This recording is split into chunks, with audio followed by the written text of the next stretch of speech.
conforme prometido, ontem a gente esteve com o doutor Eduardo Leite, analista político, muito bem-vindo. Boa tarde. Boa tarde.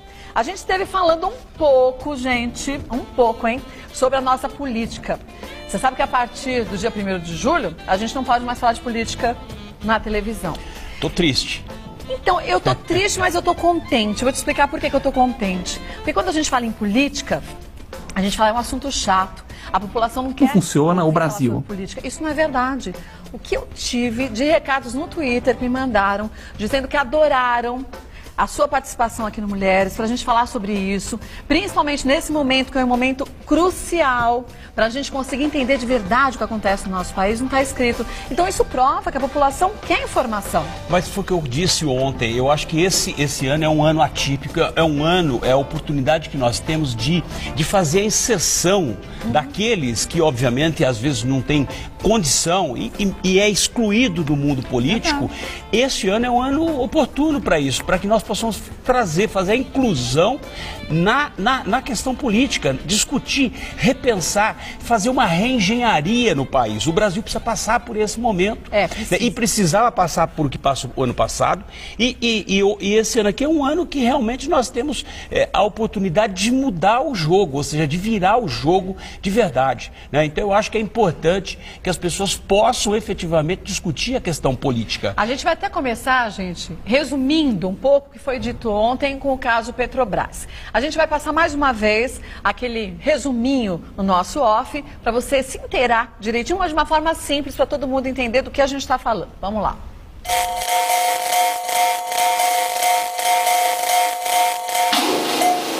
No ano 2000, ainda no governo Fernando Henrique Cardoso, os trabalhadores puderam usar até metade do saldo do Fundo de Garantia do Tempo de Serviço para comprar ações da Petrobras. Mais de 300 mil pessoas investiram um total de R$1,5 bilhão de reais. Até a crise de 2008, os ganhos foram altos. Depois, a situação passou a piorar. Só neste ano, as perdas acumuladas passam de 200 milhões de reais. Isso porque o valor das ações na Bolsa de Valores caiu. Os analistas dizem que o motivo é a falta de confiança do mercado, porque o governo segura os preços dos combustíveis para conter a inflação. Assim, a Petrobras rende menos do que poderia. Para complicar, surgiram as denúncias de corrupção. Primeiro, na compra de uma refinaria nos Estados Unidos, em Pasadena, em 2006, um negócio avalizado por Dilma Rousseff, que presidia o conselho da empresa e que deu um prejuízo oficial de mais de R$500 milhão. Agora, a presidente diz que foi iludida por um relatório falho. Outra suspeita grave afeta a construção da refinaria Abreu e Lima, em Pernambuco, em conjunto com a Venezuela, que até aqui não colocou dinheiro nenhum na obra. O custo inicial previsto de $2 bilhões saltou para $20 bilhões. A mais recente medida polêmica envolvendo a Petrobras saiu esta semana. O governo, com a presidente Dilma Rousseff à frente, entregou sem licitação para a Petrobras 4 áreas do pré-sal na Bacia de Santos. São reservas imensas, com possíveis lucros a longo prazo. Mas o problema é que a Petrobras terá de pagar ao governo um total de R$15 bilhões até o ano de 2018 e vai colocar a mão no bolso já este ano com R$2 bilhões. Os governistas aplaudem e dizem que será um bom negócio para a Petrobras e para o país. Os críticos da decisão insistem que é só mais uma tentativa de cobrir os rombos nas contas do governo.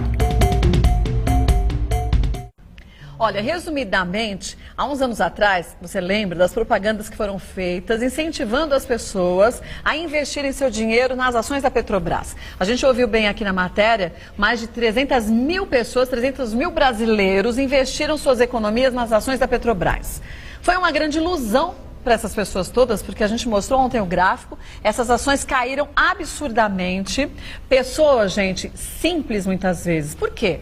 Uma vez que a gente assiste na televisão a propaganda do governo, dizendo que as ações da Petrobras são um ótimo investimento, e na época eu lembro muito bem, foi-se dito que é investimento para quem tinha pouco dinheiro também. Eles até falavam, mas gente, para investir na bolsa não precisa ser milionário. A partir de não sei quanto que eles diziam, você pode fazer o seu investimento. As pessoas o que fizeram? Puxa, se o governo está dizendo, eu vou acreditar. Pegaram suas economias, às vezes economias que podiam ter um outro tipo de destino, né, para a pessoa poder ter uma vida mais tranquila no futuro. Uma boa parte das pessoas que investiram nisso também tinha esse dinheirinho guardado com uma emergência e investiram esse dinheiro nas ações da Petrobras. A queda foi brusca, quer dizer, perdeu dinheiro, perdeu muito dinheiro. Quem investiu muito e quem investiu pouco, de acordo com a proporção de investimento de cada um, gente, todo mundo saiu perdendo. Você sabe, Kátia, o que mais me surpreende toda vez que eu escuto falar dessa questão da refinaria de Pasadena, vem essa questão de que a presidente Dilma foi iludida. Eu acho que quem foi iludido foram 200 milhões de pessoas que acreditaram que era um bom negócio para o país. Pelo menos a propaganda era essa. Eu sempre digo o seguinte, empresa pública não pode servir a um governo. Empresa pública tem que servir a uma nação, a um país, a 200 milhões de pessoas. Ela não pode ser uma lavanderia de uma gestão.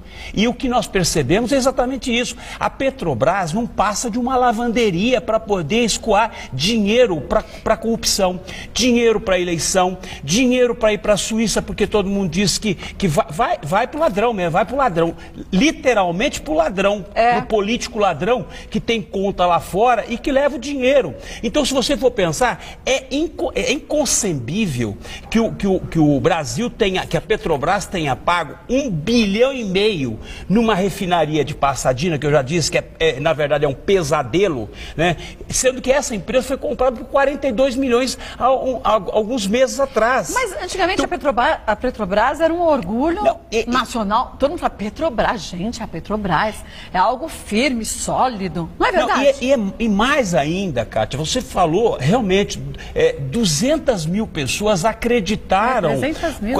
300 mil pessoas acreditaram naquelas publicidades estelionatárias que foi feito pela Petrobras, pelo governo, dizendo que as pessoas deveriam de comprar ações da Petrobras, e mais ainda se utilizou essa publicidade para poder vender aquelas ações daquele mercenário do Eike Batista, né, que na verdade acabou com as empresas X, chegou a vender ações a R$27 e no final, ou seja, no apagar das luzes, as ações estavam valendo 52 centavos. Então, mas você acha que não tinha como o governo enxergar que, na verdade, isso não era um ótimo investimento? Isso era uma queda contínua das ações? O problema é o seguinte, aqueles que compraram na boa fé. E aqueles que venderam na má fé. Por quê? Porque na verdade você já sabia que isso era realmente, era um grande golpe. Como essa questão do pré-sal também, gente. Que todo mundo sabe que existe petróleo, sim, mas a quanto de profundidade? E aí o problema, uma das áreas que inclusive estava na mão das empresas X, né, do Eike Batista, ele devolveu, não sei se você lembra isso, mas ele devolveu uma das áreas que deveria ser explorada pelo Grupo X, dizendo que não tinha tecnologia para poder chegar até a profundidade que o petróleo se encontrava para poder extrair. Então o que acontece? Ou seja, que tem. Agora, como é que nós vamos extrair petróleo que está, primeiro, pode chegar até 2.000 metros de profundidade em alto mar? Já começa por aí. Depois você tem mais 6.000 metros, né, no solo do oceano para você. Então como é que você vai explorar essa questão? Mas isso eles já sabiam que o petróleo estava nessa profundidade. E aí como você incentiva uma população a usar o seu fundo de garantia, que é a única garantia que tem um trabalhador, cá entre nós. Você que tem registro em carteira. Quando você é demitido, você recebe o fundo de garantia, que é o que vai te dar um pequeno respiro, e é seu de direito, até que você consiga uma nova recolocação profissional. Aí você pega, porque aí o governo fala, você pode tirar seu fundo de garantia para investir nas ações da Petrobras. Você vai lá, retira e investe. E pega perde. Então você perdeu 2 vezes. Mas para você ter uma ideia, isso foi uma forma do governo, ou seja, naquela gestão, fazer dinheiro. Ou seja, mas é como se a gente fosse roubado. Mas então, é a forma de você fazer a captação de dinheiro. Olha, eu vou me reportar aqui em 1992, quando o Collor assumiu a presidência e deu aquele golpe que as pessoas só podiam utilizar até 50 mil. Eu não sei qual era a moeda na época, e o restante foi confiscado pelo governo. Depois ele que devolveria não sei quando. E as pessoas tinham... O que a Petrobras fez, nada mais do que o Collor fez naquela época. De um jeito diferente. De uma forma diferente. Por quê? Porque, na verdade, o governo precisava, naquela época, o governo precisava tirar o dinheiro do mercado. E esse era um instrumento que ele encontrou. Ou seja, ele foi lá e tirou todo o dinheiro acima de 50 mil e deixou isso lá congelado praticamente. Tem gente que está discutindo até hoje a devolução desse dinheiro.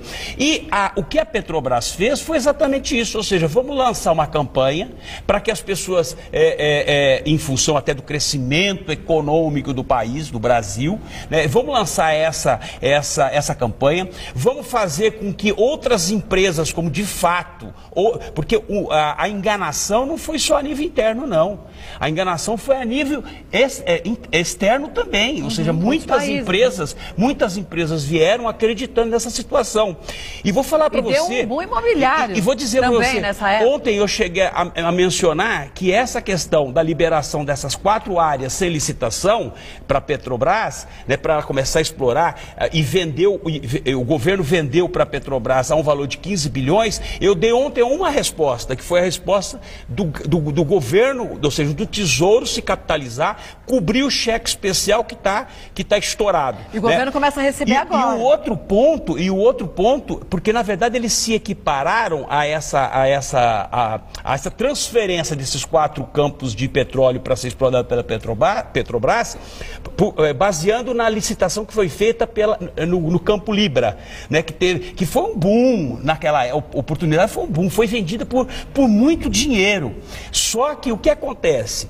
Como o governo tinha pressa para poder se capitalizar, porque tem 6 meses só de campanha e precisa os gastos, cobrir o rombo. Além disso, o outro ponto é que se coloca essas 4 áreas numa licitação pública, sabe o que ia acontecer? Passava a eleição, né? Não ia atingir o valor também que não. O governo... Por quê? Porque já perceberam no mercado, ninguém é besta, é o que eu falo, não existe uma gente boba.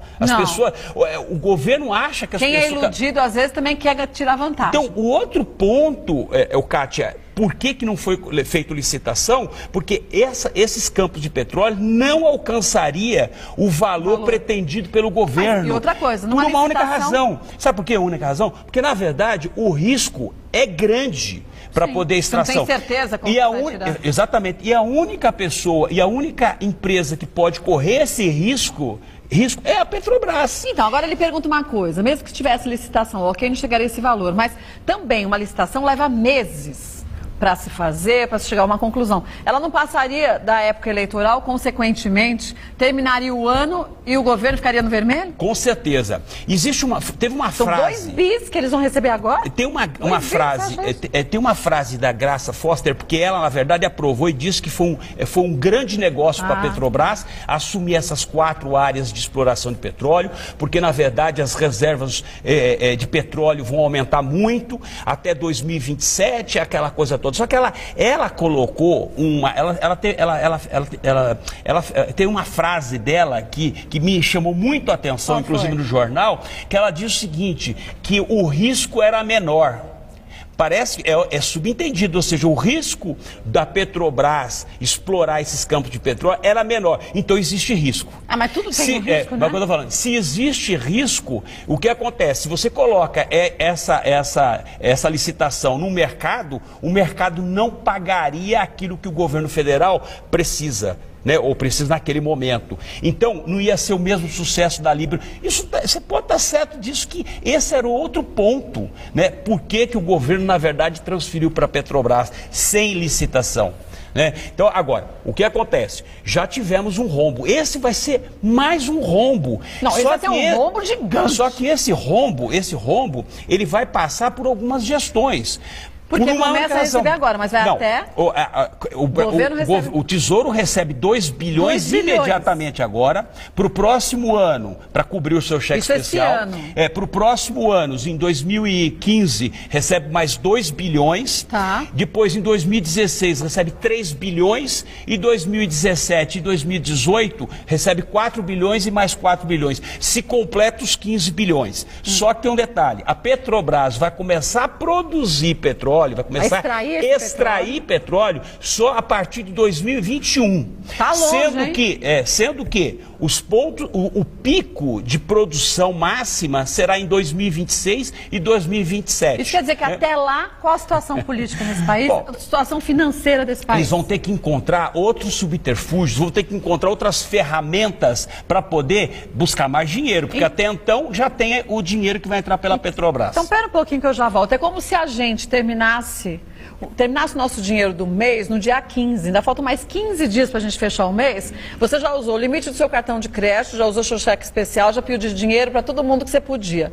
Da onde você vai arrumar dinheiro? É o que vai acontecer com o governo, você me explica de onde eles arrumam já.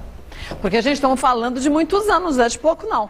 Voltando com o doutor Eduardo, quer dizer, já que o nosso governo usou toda a forma que ele tinha até então para ganhar dinheiro, vamos dizer assim, com a Petrobras, da onde que o governo depois vai ter que ir atrás do dinheiro? Da onde arrumar esse dinheiro? Vai ter que encontrar... Porque imposto a gente paga demais, não dá para aumentar mais imposto, né? Kátia, vai ter que encontrar outras ferramentas de captação de dinheiro. Do tipo? Né? A gente já paga imposto demais. Você pode encontrar outras formas de você, talvez outros campos do pré-sal, ou seja, criar outros mecanismos, e criar mesmo, você quer saber, isso criar. É inventar, lógico, iludir as pessoas. Né? As pessoas às vezes dizem que eu sou muito cruel nos meus comentários, nas minhas críticas. Eu sempre uso uma frase que eu acho o seguinte: é fácil ser bom, o difícil é ser justo. Então eu não sou bom, eu já disse, eu não sou bonzinho. Eu procuro ser o mais justo possível. Mas ser bom não é a saída, a gente tem que ser justo. Mas por isso que a gente procura alertar as pessoas. Claro. Eu me lembro até numa oportunidade com um amigo meu que mexe na área mexe mesmo, né? Lida com essa coisa de investimento. Ele virou e falou para mim: vamos investir? Eu falei: eu não, você vai perder dinheiro sozinho, eu não vou perder. E de fato, eu não tenho coragem de investir dinheiro numa empresa como essa. E vou falar para você, hein? É uma das melhores empresas que o Brasil tem, tá? Mas ela tá fadada se continuar a ser administrada, gerida desta forma, aonde vem uma presidente como a Grace Foster, e diz que é presidente da Petrobras, e diz que o negócio de Passadina, da refinaria Passadina, foi um mau negócio, e veio outro ex-presidente da Petrobras numa CPI que está sendo apurada e diz que foi um bom negócio. Em quem eu vou acreditar? Eu vou acreditar de que de fato a Petrobras, essa compra foi um mau negócio, ou seja, causou, aliás, os números não mentem. Uma empresa que foi vendida por 42 milhões de dólares, né, alguns meses atrás, e o Brasil, o governo brasileiro, a empresa pública brasileira, vai lá e compra por 1,5 bilhão, e ainda não acabou ainda, porque vai ter que botar mais, né? Porque estão dizendo que essa empresa pode chegar aí a 2 bilhões e pouco, né? Ou seja, porque você tem a manutenção. Sim, claro, a empresa tem que continuar a fazer refinaria. Então, para os americanos, isso foi um bom negócio. Mas para a gente, um excelente negócio. Agora, para o Brasil, para a Petrobras, e aí começa a ocorrer uma fragilidade. Por que as ações caem?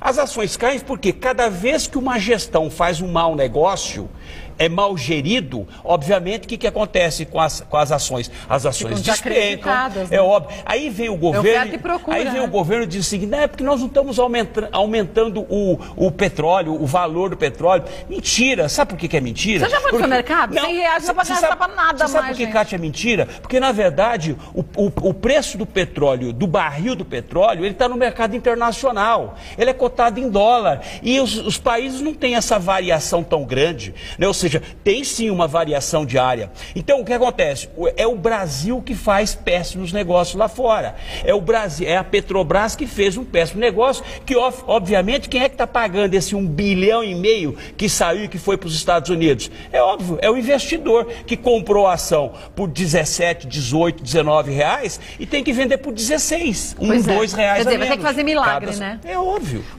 Vem cá um pouquinho, doutor Eduardo. Bom, assunto Petrobras a gente resumiu, porque se fosse para falar em detalhes, a gente ia ficar uns dias aqui e a partir do 1º de julho a gente já não pode falar em mais nada disso. Vem cá um pouquinho, doutor Eduardo. Olha, vamos falar de alguns assuntos aqui fora Petrobras. Ontem o Jornal Nacional terminou a sua edição com uma matéria. Deixa eu pedir para a gente mostrar pode pôr um trechinho? É porque é da Rede Globo, a gente não pode colocar. Que mostrava o seguinte, gente, essa aqui, eles falavam sobre Copa do Mundo, sobre o Mundial, porque Copa do Mundo a gente também não pode falar, né? Tem que se falar Mundial de Clubes, né? É isso? Mundial de futebol, mundial de clube, mundial de qualquer coisa. E aí falou-se muito sobre a Copa do Mundo, tá tudo muito bem. Essa é uma matéria que a gente vai mostrar da BBC. O que na BBC tem? Tem uma escada, chamaram de escada cambaleante no Maracanã. Dê uma olhadinha, doutor Eduardo, e você de casa também, nessa escada. O pessoal subindo para assistir o jogo Argentina e Bósnia-Herzegovina. Olha no meio da escada o que acontece. Gente, isso não é terremoto, não. Isso é no Maracanã, a escada balançando desse jeito. Me arrepia, sabe por quê? Qual o número de pessoas que tem nesse momento subindo essa escada do Maracanã? Gente, contra imagens, não tem como a gente falar que não está enxergando nada disso. Quem não está vendo a escada balanceando, jogando desse jeito? O que você acha que acontece com uma escada que balança desse jeito? É gangorra? É balanço? Não. Portanto, pode desabar a qualquer momento. Só que ontem, no Jornal Nacional, o que eles disseram? Eles disseram que a imprensa estrangeira está falando tão bem do Brasil, que a Copa do Mundo de verdade está funcionando tão bem. Eu assistindo o Jornal Nacional, eu falei, gente, peraí, eu estava na Avenida Paulista às 6 da tarde. Ontem teve uma manifestação aqui na Avenida Paulista. Eu nunca vi tanta gente, a tropa de choque aqui. Não é verdade, meninos? Com metralhadora na mão, com diabo A4 na mão, não estou dizendo que eles estão errados, mas não teve um jornal e uma citação sobre isso em telejornal nenhum. Aí eu pergunto, gente, será que a gente está enxergando demais? Porque aí a gente vai pesquisar as coisas na internet e aí a gente vê o quanto nem sempre o que a gente assiste e enxerga aqui é a realidade. Então é uma realidade maquiada. Estou dizendo isso porque não é em cima dos meus fundamentos, em cima de uma outra matéria. Agora a gente vai mostrar a matéria da BBC, mais uma, porque aquela da escada cambaleante já era deles, ó, que vai dizer sobre a história da escada, o que de fato está sendo dito por outras emissoras fora do país sobre o nosso Mundial. Vamos ver? Ó, vamos dar uma olhadinha aí. Thus far, most, if not all, of Brazil's stadiums, new and refurbished, tá dizendo sobre o Mundial que no Brasil as estruturas todas que a gente tem que foram montadas para a Copa do Mundo, ou melhor, para o Mundial de Clubes, né? E essa é a dita escada, ó. Ele está falando sobre a segurança de quem assiste o jogo. Quer dizer, qual seria essa segurança de quem vem para um estádio para assistir os jogos aqui no Brasil, ó. E aí ele mostra essa matéria que eu acabei de mostrar para vocês, da escada cambaleante. Agora, gente, o que eles falam aqui? Que as pessoas vão percebendo que a escada está balanceando quando elas já estão subindo. Olha isso.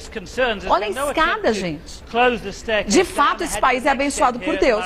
Eu não tenho a menor dúvida disso. Você tem, doutor Eduardo? Você sabe, Kátia, essa questão, eu sempre digo. Olha o piso, gente. É com araminho segurado.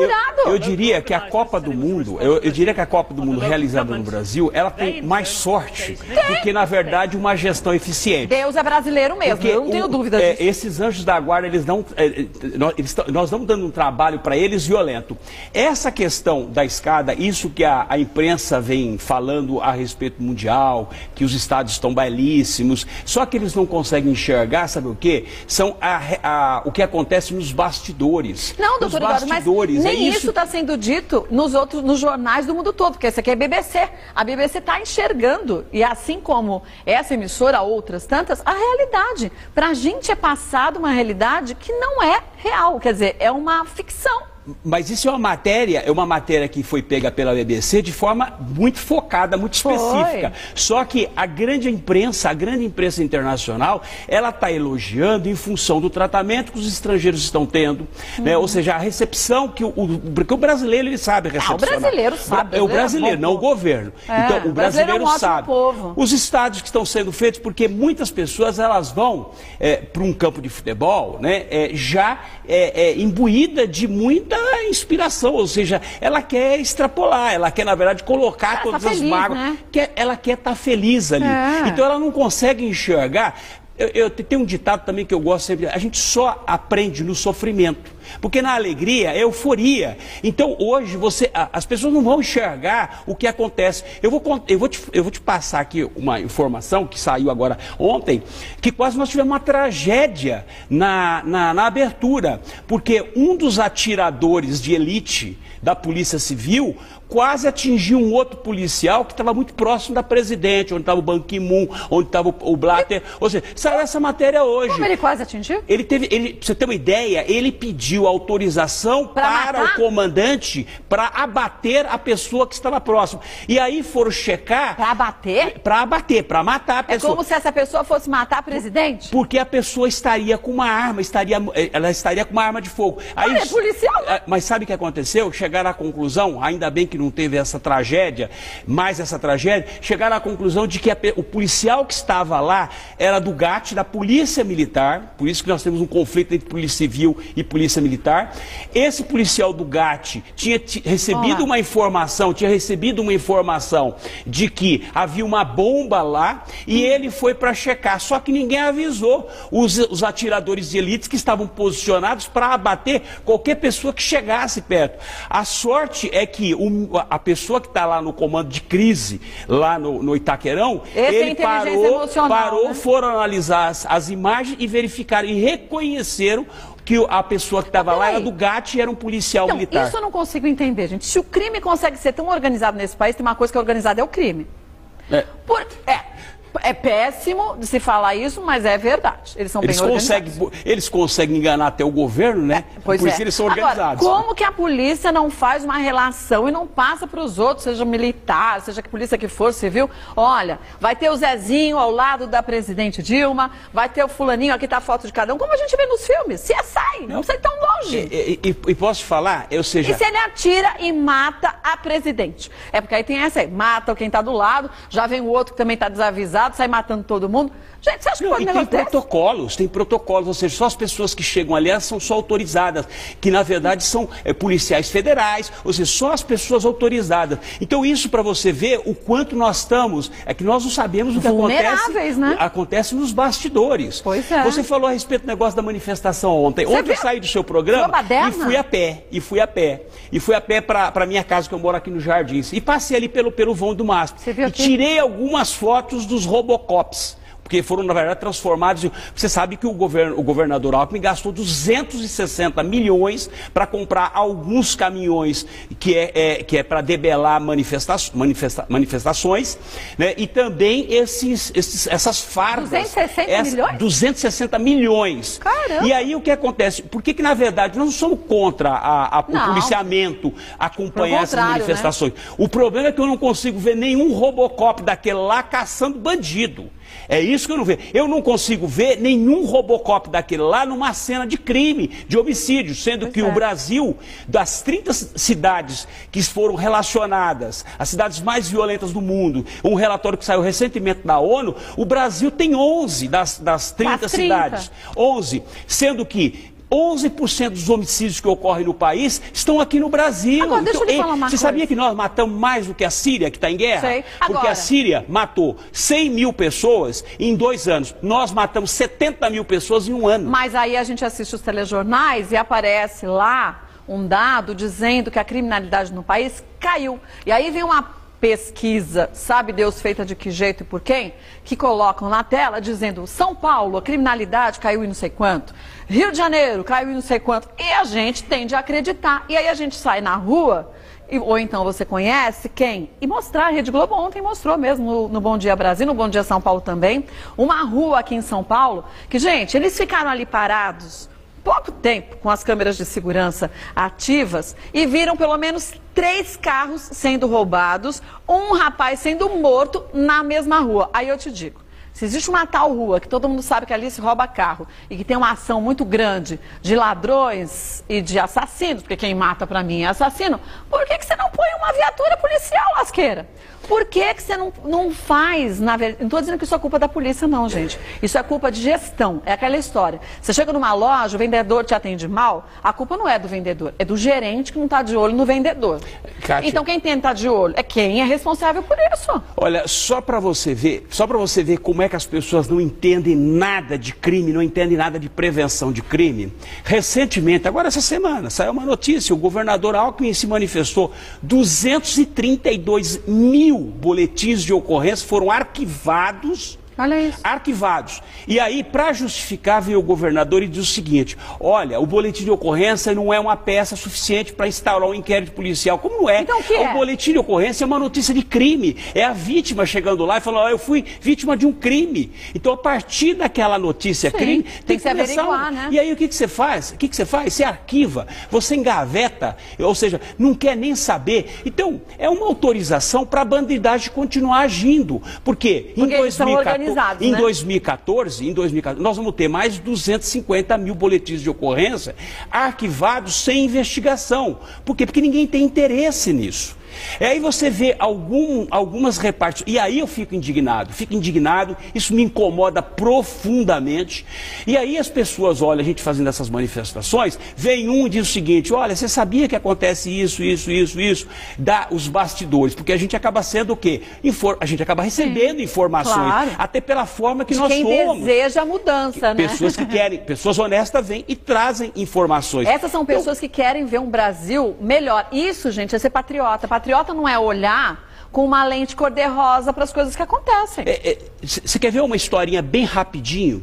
Eu tive conversando com um delegado esses dias. Os delegados, na verdade, são fontes, ou seja, eles estão na ponta. Estão vendo o que acontece. E ele disse para mim o seguinte: eu recebo aqui uma pessoa que foi presa, foi detida para averiguação. A polícia militar sabe que é um bandido. Só que hoje você sabe que a questão de documento falso é algo que você vai na Praça da Sé ali, você consegue tirar um documento, passaporte, você tira tudo, sai do país e daí por diante. Ou seja, então você tem uma coisa chamada identificação pelas digitais. Ou seja, a pessoa, todo mundo vai lá para tirar o RG, tem que botar a digital. E fica isso armazenado num banco de dados.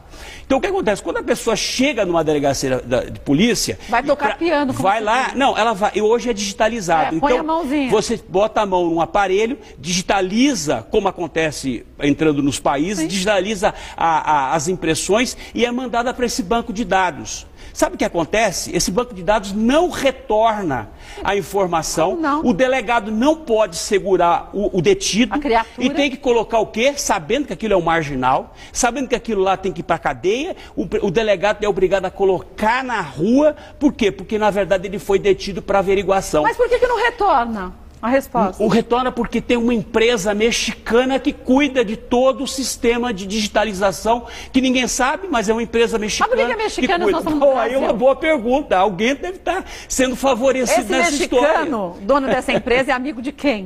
É uma coisa boa tão pergunta. simples. Eu gostaria de saber. Aliás, o governador poderia nos responder por que uma empresa mexicana cuida da questão datiloscópica, ou seja, da digitalização, que é algo extremamente importante, né? Que se você pegar nos Estados Unidos, por exemplo, todo mundo fala: você sempre fala dos Estados Unidos, eu tenho que me comparar a um país de primeiro mundo, eu não posso me comparar ao Paraguai, é óbvio, né? Então eu tenho que me comparar. Embora o Paraguai tenha coisas que funcionem melhor do que a gente também. Talvez lá a cidade de divisa ali, vendendo vinhos, mas de qualquer forma, então é isso que eu não consigo compreender, é isso que eu não consigo entender. Por que essas autoridades não vêm a público e dizem o seguinte: olha, uma empresa mexicana cuida da parte de digitalização por conta disso. E não simplesmente faz isso na calada da noite. Alguém está sendo favorecido nessa história toda. E nós toda. é que não somos, né? Exatamente. Agora, vou mostrar para vocês uma matéria, ó. Vou mostrar essa matéria aqui. Eu até comentei esses dias sobre isso, ó. Interpol vem ao Brasil para apurar possível manipulação de jogos na Copa. Isso aqui, gente, você vai saber tudo na íntegra com o doutor Eduardo, no Revista da Cidade semana que vem. terça-feira, a partir das 10h30 da manhã. Presta atenção, fique atenta, assista o Revista da Cidade. Terça-feira o doutor Eduardo vai estar lá falando sobre isso. Aqui a gente vai falar, gente, de algo, estou falando da Interpol, estamos falando do mundo que está enxergando a gente de uma forma diferente do que nós. Então é importante você ficar atento. Agora, quero lhe perguntar uma coisa, talvez você até não consiga responder direitinho, mas enfim. Dizem algumas pessoas que a Copa está comprada. Por isso que a Interpol diz que está vindo justamente para apurar isso, se existe essa tal compra da Copa. Não estou dizendo que foi fulano nem ciclano, mas eu quero te perguntar o seguinte. Quem compra, paga para quem? Quem oferece? Quem é beneficiado e quem se estrepa? Olha, eu até falei algumas semanas atrás a respeito dessa questão da Copa, mas eu quero dizer o seguinte, eu acho que as pessoas têm que olhar, têm que começar a observar, como nós observamos, elas têm que começar a entender todo esse processo e tirar as suas próprias conclusões, porque obviamente nós vamos ter um resultado, vamos ter uma resposta. Agora, é difícil de você responder uma situação dessa, mas para mim, eu tenho uma opinião formada e vou falar na terça-feira. Vai contar na terça-feira? Vou contar na terça-feira. Então, terça-feira você vai saber direitinho essas histórias todas no Revista da Cidade, a partir das 10h30 da manhã. Mas assista todos os dias, né? Regiane Neri, a produção toda faz esse programa com tanto carinho. 10h30 da manhã, é bom que você já comece o dia bem informada, se divertindo. E mais do que isso, gente, começando a incutir na sua mente, na mente de quem está próximo a você, que a gente tem que, antes de mais nada, querer o melhor para o nosso país. E melhor para o nosso país não é partido A, não é partido B, não importa de onde seja a criatura, mas alguma coisa tem que ser feita nesse país. E isso está nas nossas mãos. Este ano é ano de eleição. Vamos amanhã torcer pelo Brasil, que o Brasil faça, sei lá, quantos gols. Eu botei lá no meu chute 2-1 pro Brasil, mas que a gente tem que pensar bastante que fim de ano é ano de eleição, é um momento importante, vamos festejar, mas vamos pensar também para a gente não fazer mais uma vez bobagem nas urnas. Não estou dizendo contra fulano nem contra ciclano, mas um voto consciente, porque assim tem que ser. Enfim, é a gente que paga a conta, né? Esse é o momento, doutor, né? Ou agora ou nunca mais, né? Isso que é pior. Obrigada mais uma vez. Então, terça-feira, não perca, no Revista da Cidade, a partir das 10h30 da manhã, doutor Eduardo falando sobre esses assuntos e outros tantos.